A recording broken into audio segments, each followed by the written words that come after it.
And let's bring in Democratic Congressman Suha Subramaniam of Virginia, ranking member of the Oversight Subcommittee on Military and Foreign Affairs.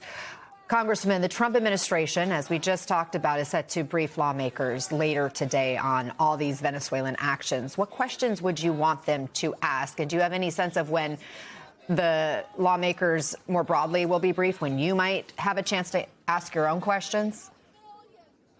I have a lot of questions. I'll say that the briefings they've done in the past have been very misleading because they tell us one thing and then the president goes on social media and says another thing. They told us this was a drug operation, that this was all about protecting the American people from the inflow of drugs, from fentanyl. Yet, cocaine is what's coming from Venezuela mostly. And now it seems it had nothing to do with drugs, right? They pardoned the former Honduran president who was convicted of drug trafficking, right? And then they go and they capture Maduro, who did the same thing. Supposedly, that's the reason for it. But the reality is that they were lying to the American people this whole time. They were lying to us. The only person really telling the truth is actually Donald Trump, saying that he wanted regime change and that he wanted nation building and he wanted to get the oil. And so that seems to be the justification. So these briefings have not been very useful to us.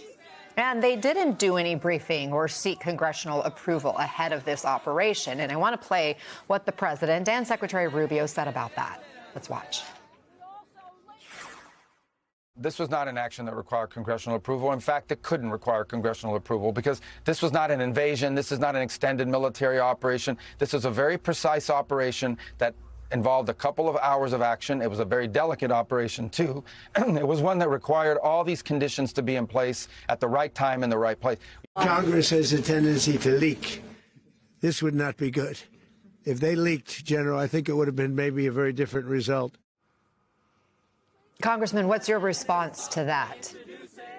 We're briefed on things all the time related to the military that are very sensitive. And so, just to say that we can't tell Congress anything because they'll leak it is simply not true. But the bigger thing here is this is a broken promise to the American people that President Trump made.